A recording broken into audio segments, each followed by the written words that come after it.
네, 지난 금요일 밤이었는데요. 제가 출근하는 길에 저희 건물을 이제 관리해 주신 어르신이 계세요. 어르신이 이제 인사를 나누었는데 어르신이 그러십니다. 목사님, 5층 사장님 돌아가셨습니다. 이렇게 말씀하시는 겁니다. 저희 5층에 요양원이 있는데 그 요양원의 원장님께서 몸이 좀 안 좋으셔서 저 병원 갑니다 하고 나가셨는데 그 길로 돌아가셨다고 이렇게 저에게 이제 지난 금요일 이틀 전에 말씀해 주셨습니다. 한 번씩 인사도 이제 나누어 얼굴도 아는 사이였기 때문에 놀라기도 하고 참 마음이 먹먹했습니다. 아, 돌아가셨구나. 죽음이 참 우리 가까이 있구나 느낀 그런 아침이었죠. 제가 통계를 보니까요, 2023년 기준으로 해서 하루 평균 사망자가 966명이라고 합니다. 1년으로 치면 약 35만 명이 사망하는 것이죠. 사실 죽음은요, 굉장히 일상적인 거예요. 특별한 것이 아니라 늘 가까이 있고 우리네 평범한 그런 일상이 죽음인 것 같습니다. 또 그런가 하면 또 스스로 자기 목숨을 끊기도 하죠. 지난 수요일 날 제가 본 기사인데요. 제목이 이렇습니다. 자살 사망자 13년 만에 최대 규모. 기사를 보니까 2024년 기준으로 해서 하루에 평균 40명, 그리고 1년으로 치면 14,439명이 스스로 목숨을 끊었다. 이런 기사를 봤습니다. 13년 만에 최대치를 찍었다. 이런 기사죠. 안타까운 기사였습니다. 제가 죽음에 관한 이야기를 지금 쭉 말씀드리고 있는데요. 이게 죽음이라는 거 참 가깝습니다. 그죠? 생과 사는 이렇게 붙어 있는 것 같아요. 굉장히 가깝고 흔하고 일상적인 것이 죽음이에요. 그런데 참 신기한 것은 그렇게 죽음이 흔한데, 그렇게 일상적인데 죽음에 익숙해지지 않는다는 겁니다. 죽음이 익숙해지지 않습니다. 죽음은 항상 낯선 것으로 우리에게 다가온다는 거예요. 당연하게 다 죽는 건데, 다 죽는 것인데 그것을 당연한 것으로 수용하기가 쉽지 않다는 것이죠. 오늘 저는요, 말씀 가운데 죽음에 관한 이야기를 좀 해보려고 합니다. 굉장히 좀 진지하고 그런 이야기 되겠죠. 하지만 동시에 그 죽음 너머에 있는 생명에 관한 이야기를 또 함께 나누고 싶습니다. 오늘 여기 살아있다는 것이 무엇인가? 다시요. 오늘 여기 살아있다는 것이 무엇인가? 그 의미에 대해서 오늘 말씀 가운데 함께 나누어 보고자 합니다. 이제 한번 말씀 속으로 들어가 봅시다. 자, 2주 전이었죠. 우리 9번째 재앙을 살펴보았는데요. 9번째 재앙이 어떤 재앙이었습니까? 9번째 재앙 다 아시죠? 흑암의 암흑의 재앙이었습니다. 그죠? 기억나시죠? 그러니까 이 흑암의 재앙은 마치 오늘 그 본문의 그 10번째 재앙의 전주곡처럼 애굽 온 땅을 덮었습니다. 그러니까 해도 달도 별도 다 빛을 잃어버리니까 흑암 가운데서 애굽 사람들이 옴짝달싹하지 못하고 마치 죽은 사람처럼 가만히 자기 처소에 머물렀습니다. 그리고 이제 이어서 10번째 재앙이 시작이 되는 거예요. 자, 11장 4절부터 6절까지 말씀을 같이 보겠습니다. 시작.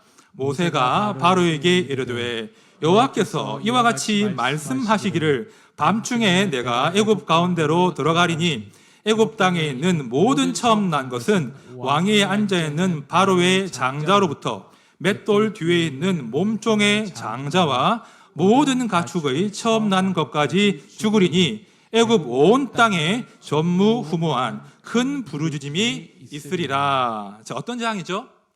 애굽 땅에서 모든 처음 난 것은 다 죽을 것이다 라고 지금 경고하시는 거예요. 무섭지 않으십니까? 굉장히 무서운 재앙이에요. 이것이 무서운 이유가 첫 번째 뭐냐면 어떤 가정도, 어떤 애굽의 가정도 이 재앙을 피할 수 없다라는 거예요. 자, 장자라는 표현 때문에 혹시 그럼 뭐 딸만 있는 집은 괜찮은 거 아닙니까? 라고 추측할 수 있겠죠. 하지만 자, 12장 30절을 보시면 이렇게 되어 있습니다. 그 나라에 죽임을 당하지 아니한 집이 하나도 없었음이었더라. 자, 딸만 있으면 누가 죽었겠습니까? 장자가 죽은 거예요. 그렇죠? 그러니까 애굽 온 땅에 어떤 가정도 피할 수 없는 무서운 재앙이었죠. 또 하나 이 재앙이 무서운 것은 복구 불가능하다는 거예요. 우박에 내려서 가축이 죽거나 농작물이 상하면 다시 복구할 수 있잖아요, 그죠? 다시 번식을 하고 다시 작물을 키우면 되는데 죽음이잖아요. 장자의 죽음은 결코 돌이킬 수 없는, 회복 불가능한 그런 무서운 재앙이에요. 자, 장자가 죽으면 그 한 명 죽는 겁니까? 집안에 맏아들이나 맏딸이 죽으면 그 한 명 죽는 거예요? 아니거든요. 온 집안이 쑥대밭 되는 거예요. 그런 무서운 재앙을 지금 하나님께서 경고하시는 거예요. 자, 그런데 모세가 이제 그런 무서운 재앙을 바로에게 경고하는데 오늘 본문을 쭉 보시면 바로가 반응을 하지 않습니다. 자존심 싸움을 벌인다거나 뭐 대꾸하거나 하지 않아요. 그냥 가만히 있어요. 이렇게 살려달라고 해야 정상인데 바로가 아무 소리도 안 합니다. 자, 8절을 보니까 모세가 그 상황에서 심히 노했다라고 기록하고 있습니다. 모세가 왜 화가 났겠습니까?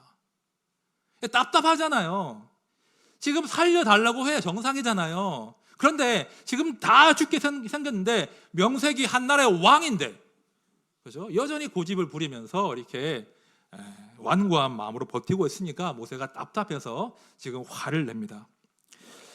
자, 그런데 앞에 7절을 보시면 자, 이번에도 재앙에서 구별되는 은혜가 있습니다. 자, 7절 말씀 제가 볼게요. 그러나 이스라엘 자손에게는 사람에게나 짐승에게나 개 한 마리도 그 혀를 움직이지 아니하리니 여호와께서 애굽 사람과 이스라엘 사이를 구별하는 줄을 너희가 알리라 하셨나니. 자, 이번에도 그 재앙의 양상이 비슷하죠. 이스라엘과 애굽을 구별하겠다라고 지금 이야기하고 재앙이 시작되는 거예요. 자, 그런데 자, 그 다음 장으로 넘어가 보시면 10번째 재앙이 다른 점이 있어요. 그렇죠? 재앙이 임하기 전에 그 재앙을 정말 이스라엘이 피하려면 무엇인가를 준비해야 한다는 거예요. 특별한 희생 제물이 필요했습니다. 그 제물이 무엇이었습니까? 네, 양, 그죠? 양인데 그냥 양이 아니라 흠 없는 양, 1년 된 어린 양, 그리고 수컷. 혹시 양이 없으면 염소라도 잡으라고 하시는 거예요.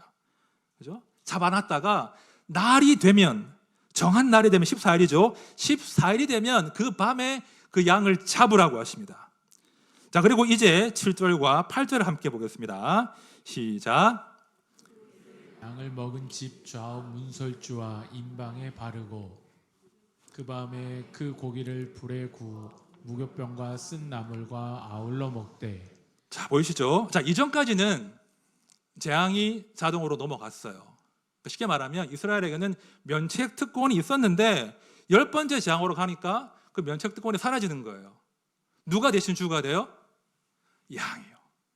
어린 양을 잡아서 그 피를 가족들이 살고 있는 설주와 임방에 바르라고 명령하십니다. 자, 사진을 준비했습니다.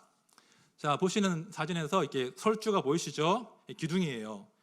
기둥이고 그 기둥 위에 이렇게 상임방, 임방이 있는 거예요. 그 다음 사진이요. 네, 그렇게 양쪽 설주와 상임방에 피를 발라라. 그렇게 해야 된다라고 지금 말씀하신 겁니다. 그러니까 지금까지는 그냥 자동으로 패스였는데 이번에는 양이 대신 죽어야 했고 그 피를 발라야 했습니다. 자, 이어지는 12절, 13절 말씀 제가 볼게요. 내가 그 밤에 애굽 땅에 두루 다니며 사람이나 짐승을 막론하고 애굽 땅에 있는 모든 처음 난 것을 다 치고 애굽의 모든 신을 내가 심판하리라. 나는 여호와라. 내가 애굽 땅을 칠 때에 그 피가 너희가 사는 집에 있어서 너희를 위하여 표적이 될지라. 내가 피를 볼 때에 너희를 넘어가리니 재앙이 너희에게 내려 멸하지 아니하리라. 자, 심판의 밤이 임할 것인데 어린 양의 그 피가, 설주와 임방에 바른 그 피가 표식이 되어서 그 표식을 보고 내가 너희가 사는 집을 넘어가겠다라고 하시는 거예요. 그 피를 보고 내가 너희를 죽이지 않겠다라고 말씀하십니다. 자, 이 명령을 받고 이스라엘이 준비를 하는 거예요. 그날 밤을. 자, 그런데 조금 시선을 돌려서 이스라엘 백성들은 이렇게 어린 양 잡아두었다가 이제 이런 그 밤을 준비하는데 애굽 사람들은 어떻게 했을까요? 애굽 사람들은 그날 밤을 준비할 수 있었을까요? 할 수 없었을 거예요.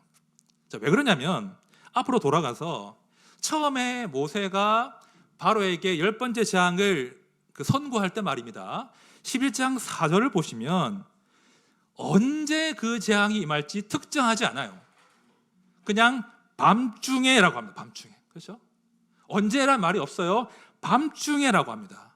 그러니까 바로는 언제 재앙이 내리는지 알 수 없는 거예요. 바로와 그 신하들은. 동시에 어떻게 그 재앙을 피할지도 바로와 그 신하들과 백성들은 알지 못하는 상황이었다는 거예요. 여러분, 모세가 바로한테 그 무서운 재앙을 경고한 다음 말입니다. 바로에게 그 밤이 어떤 밤이었겠습니까? 그냥 그 마음 편하게 그 밤을 마주할 수 있겠습니까? 밤마다 공포스러운 거예요. 도대체 밤중에가 언제 밤중이라는 거냐? 언제 이 일이 벌어진다는 거냐? 매일 밤 긴장하고 공포스럽게 밤을 마주하는 겁니다. 아마도 자기 장자를 옆에 두었겠죠? 죽을 수 있으니까. 혹시 밤중에 얘가 살았나 죽었나 확인해야 되니까 옆에 장자를 두고 두려움으로 그 밤을 세웠을 거예요. 그러니까 이 바로가 말입니다. 인간계 최고의 권력자였지만 죽음과는 협상할 수가 없는 무력함을 지금 드러내고 있는 거죠. 자, 그렇게 무력한 공포스러운 밤을 통과하다가 결국 어떻게 되죠? 그 죽음의 밤이 임하게 돼요. 자, 12장 29절 30절 말씀을 우리 같이 봅시다. 시작. 밤중에 여호와께서 애굽 땅에서 모든 처음 난 것 곧 왕위에 앉은 바로의 장자로부터 옥에 갇힌 사람의 장자까지와 가축의 처음 난 것을 다 치심해 그 밤에 바로와 그 모든 신하와 모든 애굽 사람이 일어나고 애굽에 큰 부르짖음이 있었으니 이는 그 나라에 죽임을 당하지 아니한 집이 하나도 없었음이었더라. 네, 말씀 보시면 밤중에가 강조되고 있는 거예요. 밤중에 마침내 죽음의 밤이 닥칩니다. 그래서 말씀해 보니까 초상을 당하지 않은 집이 하나도 없었다라고 해요. 자, 그러니까 그 밤에 드디어 바로가 항복 선언을 해요. 자, 31절입니다. 밤에 바로가 모세와 아론을 불러서 이르되 너희와 이스라엘 자손은 일어나 내 백성 가운데서 떠나 너희의 말대로 가서 여호와를 섬기며. 밤에 장자가 죽은 다음에 바로가 모세와 아론을 급히 불러요. 그리고는 나가라. 이제 됐다. 네 뜻대로 나가라. 빨리 나가라. 이렇게 내보냅니다. 자, 그 밤 애굽은 모든 장자들이 죽임 당했습니다. 애굽에는 곡소리가 넘쳤어요. 하지만 그 밤에, 그 동일한 밤에 이스라엘은 마침내 자유와 생명의 아침을 마주하게 된 것입니다. 그렇죠? 그 죽음의 밤을 통과해서 이스라엘은 생명의 아침을 마주한 것이죠. 그 밤에 애굽과 이스라엘이 생과 사로 갈라지는 것입니다. 자, 여기까지 오늘 말씀의 전반적인 내용이에요. 어떠십니까? 이 10가지 재앙들 끔찍하지 않습니까? 아, 끔찍하다. 와, 무섭다. 이 정도로 이제 그치면 되는 거였습니까? 아, 우리는 이스라엘 편이니까, 죽지 않고 사는 사람들이니까 괜찮아, 그러십니까? 만약 우리가 애굽 사람의 입장이라면 이 이야기가 어떻게 읽히겠습니까? 이스라엘 사람이 아니라 애굽 사람이라면 우리가 이 대목에서 깨달아야 할 것이 있어요. 자, 그 옛날에 애굽 사람들이 경험한 비극은요, 결국은 모든 사람들이 마주하는 그 죽음이라고 하는 운명을 아주 뚜렷하게 가리키고 있다는 거예요. 당대 최고의 권력자도 죽음 앞에서 무기력해지는 겁니다. 죽는다는 것은 알지만 언제 죽을지 몰라요. 죽음의 재앙이 임한다고 하는데 어떻게 피할 줄도 모르는 거예요. 바로였지만, 왕이었지만 자신의 황금으로도, 자신의 권력으로도, 자신의 전차로도, 자신의 그 콧대 높은 자존심으로도 이 죽음과는 맞설 수가 없는 거예요. 결국은 모든 사람이 애굽의 모든 장자가 죽음으로 생을 마감합니다. 오늘 이 말씀은요, 사실 그 모든 인간들이 마주하게 될 그 죽음을 미리 보여주는 거예요. 모든 인간들은 죽는다. 맞설 수가 없다. 그걸 보여주는 거죠. 자, 그런다 말입니다. 오늘 말씀은 이 죽음의 방점이 찍히지 않습니다. 오늘 말씀의 핵심은 그 죽음의 밤을 통과한 사람이 있다라는 거예요. 그 죽음의 밤을 통과해서 생명의 아침을 맞이한 사람들이 있더라는 거예요. 그죠? 누굽니까? 이스라엘 사람들. 그죠? 이스라엘 사람들. 그 죽음의 밤을 기적처럼 통과해서 생명의 아침을 맞이한 그 이스라엘 사람들의 그 자유와 생명의 아침은 훗날 모든 인류가 마주하게 될 구원 사건을 미리 보여주는 그런 사건입니다. 죽음이 애굽을 덮쳤으나 그 죽음을 이길 수 있는 길을 미리 보여주신 것이죠. 자, 출애굽기 12장 4절을 보시면요, 이렇게 하나님 명령하시는데요. 우리 12장 4절인가요? 24절인가요? 24절 말씀 우리 같이 읽어보겠습니다. 말씀 보시고요. 시작.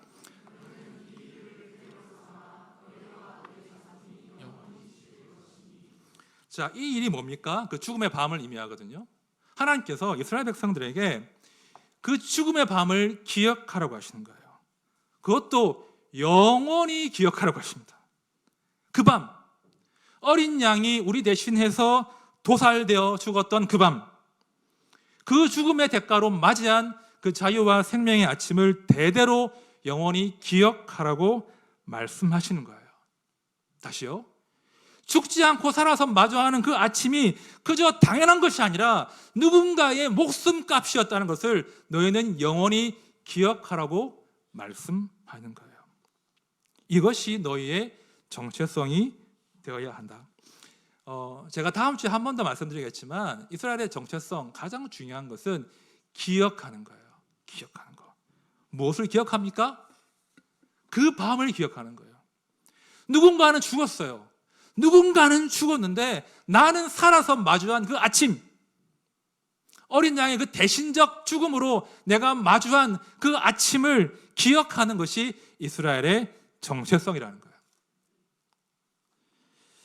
자, 이제 중요한 질문이 남아 있어요. 지금까지 이제 옛날 이야기였잖아요. 이스라엘의 이야기였는데, 그렇다면 이스라엘이 경험한 그 밤, 영원히 기억하라 하신 그 밤이 우리하고는 무슨 상관이 있냔 말입니다.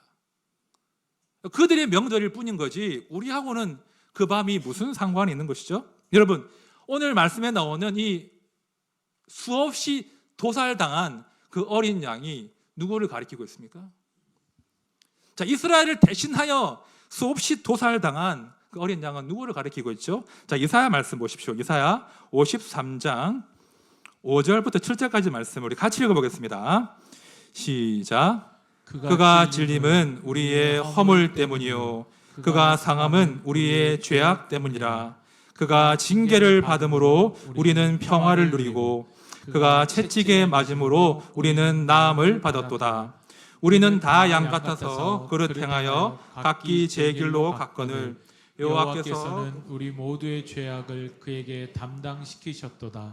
그가 곤욕을 당하여 괴로울 때도 그의 입을 열지 아니하였으며 마치 도수장으로 끌려가는 어린 양과 털 깎는 자 앞에서 잠잠한 양같이 그의 입을 열지 아니하였도다. 여러분, 이사야 선지자가 생생하게 미리 보고 있는 그가 누굽니까? 우리 대신 찔렸습니다. 우리 대신 상했습니다. 우리 대신 채찍에 맞으셨습니다. 마지막까지, 그 죽음의 마지막 순간까지 입을 열지 않고 항변하지 아니하시고 누군가를 대신해서 그 죽음을 받아들이셨습니다. 도대체 누가 어떤 사람이 이런 고난과 죽음을 감수한다는 것입니까? 자, 요한복음 말씀 보십시오. 1장 29절이에요. 이튿날 요한이 예수께서 자기에게 나오심을 보고 이르되 보라, 세상 죄를 치고 가는 하나님의 어린 양이로다. 자, 이사야가 말한 그가 누구인가? 요한이 보았던 예수 그리스도. 그가 바로 누군가를 대신하여, 우리 대신하여 자기 생명을 버리신 어린 양이라고 지금 이야기하고 있습니다. 여러분, 우리가 멀쩡하게 보이지만 우리 다 죄인이에요. 우리는 다 죄인입니다. 모든 사람은 그 죄의 대가를 반드시 치러야 합니다. 그 대가는 죽음이에요. 누구도 피할 수 없습니다. 그러나 우리 예수님께서 우리 대신 상하시고 우리 대신 창에 찔리시고 우리 대신 채찍에 맞으심으로 우리 대신 수치와 조롱과 죽임을 감당하심으로 우리가 그 대신적인 죽음 때문에 죽음이 아니라 생명을 노래할 수 있는 사람들인 거예요. 이것이 교회의 복음이에요. 예수께서 우리 대신 돌아가셨다, 죽으셨다. 그래서 우리가 나음을 입는다, 죽지 않는다, 생명을 누린다. 이것이 교회가 자랑하는 복음이에요.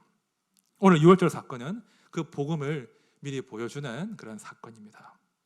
우리 주님은요, 그 오래전에 애굽에서 이미 당신의 죽음을 준비하셨다는 것입니다. 사실 우리가 모르는 이야기 아니잖아요. 다 아는 이야기 아닙니까? 복음의 기초. 우리 대신 죽으심으로 우리가 생명을 얻는다. 그런데 정말 우리가 이 예수의 대신적 죽음을 알고 있습니까? 정말 예수께서 대신 죽으시고 우리에게 주신 그 생명대로 우리가 살고 있습니까? 그렇지 않더라는 거예요. 제가 설교를 준비하다가 깨달은 것이 있습니다. 다시 기억한 것이 있습니다. 내가 얼마나 많은 빚을 지고 살고 있는가, 내가 얼마나 많은 빚을 지고 살고 있는가, 그걸 제가 다시 한번 기억했어요. 내가 여기 살아있다는 것이 누군가의 목숨값이구나, 누군가의 희생이구나, 그걸 다시 한번 기억나게 해주셨습니다. 제가 태어날 때, 지금도 이제 건장하잖아요, 그죠? 건장하잖아요. 태어날 때 4.2kg였습니다. 부끄러운 건 아니죠, 그죠? 4.2kg. 어머니가 얼마나 애를 쓰셨겠어요. 죽을 고생하고 저를 이제 4.2kg 아들을 이제 낳겠다고 애를 쓰셨겠죠. 그러니까 우리 어머니께서는 그 죽음과도 가까운 그 해산의 고통으로 저를 낳으신 거예요. 바꿔 말하면 저는 어머니의 그 목숨 값으로 여기 지금 살고 있는 겁니다. 우리 어머니 이야기 제가 한 번씩 하는데요. 우리 어머니께서 이제 30대 중반에 홀로 되셨거든요. 아버지께서 지병으로 37에 돌아가시고 빚만 남기고 돌아가셨어요. 이제 어머니께서 30대 중반에 이제 그 아들, 딸 그 제대로 키워보겠다고 고생을 참 많이 하셨는데요. 제가 어린 시절이었지만 다 봤어요. 어머니의 고생을. 정말 어머니께서는 자신의 생명을 다 버리셨거든요. 우리 어머님은 자신의 잠도 다 버리셨고요. 자신의 젊음도 다 버리셨고요. 자기의 아름다움도 다 버리셨어요. 사는 재미도 다 버리셨고요. 먹는 재미 다 버리셨습니다. 건강도 다 버리셨습니다. 오로지 자식들 살게 하려고. 결국에 우리 어머니께서 이제 그 열심히 모은 돈, 아들 딸 위해서 쓰리라 이렇게 모은 그 돈 하나도 못 써보고 다 돌아가셨어요. 저희 누님이 이제 국민학교 졸업식 하는 날, 그 졸업식 날 어머니께서 꽃 사들고 식장에 오시다가 길에서 절명하셨습니다. 어머니의 장례를 치르는데 사람들이 그래요. 너무 험하다. 너무 허무하다. 어떻게 이럴 수가 있냐. 돈 버는 사람 따로 있고 돈 쓰는 사람 따로 있네. 이런 말씀도 하시고요. 어머니의 죽음과 삶이 너무 허무하다고 무가치하다고 말씀들을 하셨습니다. 그런데 제가요, 어린 나이인데 그 12살 때였거든요. 정말 그 이야기가 듣기 싫었어요. 어머니의 삶과 죽음이 무가치하다고 하는 그 말이 너무나 듣기 싫었어요. 왜냐하면 어머니의 삶과 죽음은 너무나 값진 것이었거든요. 너무나 값진 것이었거든요. 어머니의 목숨값으로 내가 살아난 것이거든요. 어머니의 그 밤새 돌리시던 그 미싱, 어머니의 눈물, 어머니의 기도, 어머니의 회초리가 지금 저를 잊게 했거든요. 그런데 허무하다고 하는 거예요. 가치 없다고 하는 거예요. 제가 속으로 다짐했어요. 제가 무슨 다짐했냐면 내가 잘 살 거다. 내가 잘 살아서, 내가 제대로 살아서 틀렸다는 걸 내가 한번 보여줄 거다. 어머니의 삶이, 죽음이 결코 헛되지 않았다는 걸 내가 보여주고 싶다. 이런 어릴 때 마음을 먹었어요. 그래서 제가 어머니의 삶과 죽음을 생각하면 이제 뭐든지 대충 하는 거 싫었어요. 이상한 사람 되기도 싫었어요. 어머니가 어떻게 살린 나인데 내가 대충 살 수 있겠는가? 내가 잘 살아서 어머니의 생명과 죽음이 헛되지 않다는 것을 제가 한번 보여주리라. 그런 마음으로 참 열심히 살았던 것 같습니다. 돌아보면 저는요, 어머니뿐 아니라 정말 많은 분들의 희생과 포기와 눈물 덕분에 지금 여기 살아서 사람 무시를 하고 있는 거예요. 많은 사람들의 목숨 값으로 생명의 빚을 지고 저는 살아가는 겁니다. 여러분들은 어떠십니까? 내 힘으로 살아오셨습니까? 누군가의 생명 값으로 이거 살아있는 거예요. 그거 부인하시면 안 돼요. 우리 모두가 누군가의 목숨 값으로 여기 살고 있는 겁니다. 자, 그런데 말입니다. 제가 그렇게 이악 물고 살다가 말씀을 받고 은혜를 받고 정말 깨달은 것이 있습니다. 어머니의 목숨값, 어머니의 목숨값 그 이전에 예수의 목숨값으로 제가 여기 살았더라는 거예요. 예수께서 버린 그 목숨값으로 제가 여기 살아서 사람 무시를 하고 있더라는 거예요. 그가 찔림은 우리의 허물 때문이요, 그가 상함은 우리의 죄악 때문이라. 그가 징계를 받음으로 우리는 평화를 누리고 그가 채찍에 맞음으로 우리는 나음을 받았도다. 이 말씀을 제가 수용하게 됐어요. 예수의 생명값으로 우리가 살고 있는 거구나. 예수에게 생명을 비친 자로 우리가 살고 있는 거구나. 성도는 이것을 기억하는 거예요. 그냥 하루가 주어진 게 아닙니다. 그냥 생명이 주어진 게 아니에요. 우리가 예수의 생명값으로 우리의 하루를 마주하고 있는 거예요. 산다는 것은요, 지긋지긋한 형벌 아닙니다.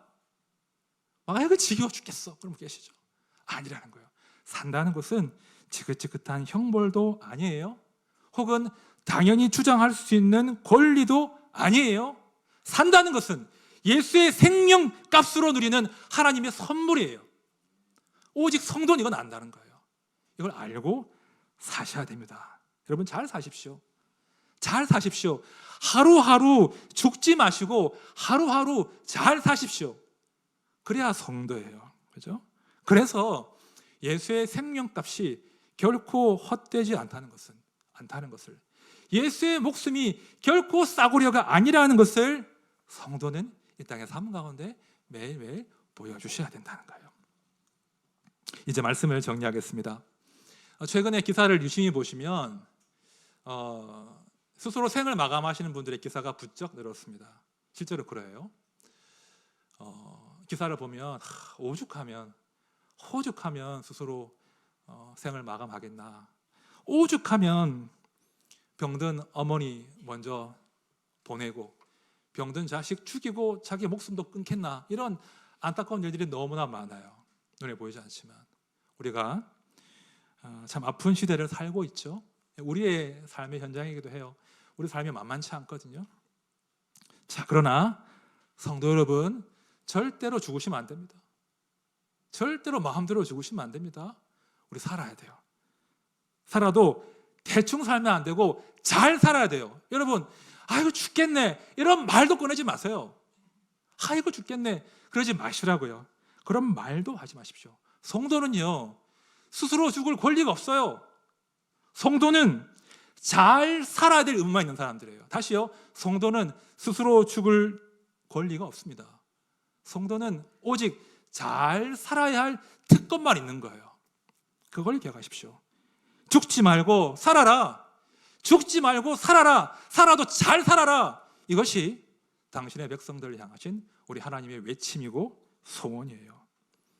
우리 주님이 대신 죽으셨잖아요. 그죠? 우리 대신 죽으셨잖아요. 우리가 죽을 이유가 없는 거예요. 성도는요, 살아도 사는 사람이고 죽어도 사는 사람이에요. 우린 예수 안에서 사나 죽으나 사는 사람들이에요. 그것이 성도의 삶임을 기억하시길 바랍니다. 새로운 한 주가 시작되었습니다. 3월입니다. 시절이 참 뒤숭숭하지요. 그리고 들려오는 말을 종합해 보면 우리 성도님들의 삶도 만만치 않은 것 같습니다. 그러나 여러분, 무겁지만 잘 살아냅시다. 무겁지만 잘 살아냅시다. 우리가 생명을 빚진 자답게, 예수에게 생명을 빚진 자답게 잘 삽시다. 그래서 잘 살고 또 누군가를 살리는 그 삶을 이어갑시다. 그것이 우리 시대를 향하신, 성도를 향하신 우리 하나님의 소원이에요. 함께 우리 모든 성도님들 잘 살고 또 잘 살리는 생명의 은혜가 함께 하시기를 진심으로 축원드립니다. 우리 찬양합시다. 너는 내 아들이라는 찬양이 있는데요. 제가 이 찬양에 얽힌 스토리가 있습니다. 제가 그 군대를 갔는데 논산으로 갔거든요. 논산 이제 연무대 교회를 처음 갔습니다. 그 훈련병 첫 주차에 교회 가면 다 울거든요. 남성분들 아시죠? 다 웁니다. 안 울면 이상한 거예요. 근데 이제 한 훈련병이 그 특송호 하는데 까까머리 훈련병인데 아마 그 훈련병은 4주차 선배였던 거예요. 선배가 후배들을 위해서 특송을 불러준다 하면서 이 특송 부른 게 너는 내 아들이라 이 찬양이었어요. 제가 그 까까머리 선배가 이 노래를 부르는데 펑펑 울었어요. 너는 내 아들이라 하는데 막 너무 감격적이더라고요. 제가 그 이후로 살면서 이 찬양을 너무너무 좋아하게 됐어요. 너무 멋지지 않으세요? 하나님께서 우리를 향해서 너는 내 아들이라고 하시는 거예요. 내가 십자가 그 고통, 해산의 고통으로 너를 낳았다라고 말씀하시는 거예요. 멋지지 않습니까? 우리가 얼마나 소중한 사람인 줄 알면, 우리가 예수의 생명값으로 사는 사람인 줄 알면 힘낼 수 있는 거예요. 잘 살 수 있는 거예요. 우리 함께 이 찬양 마음 담아 함께 합시다.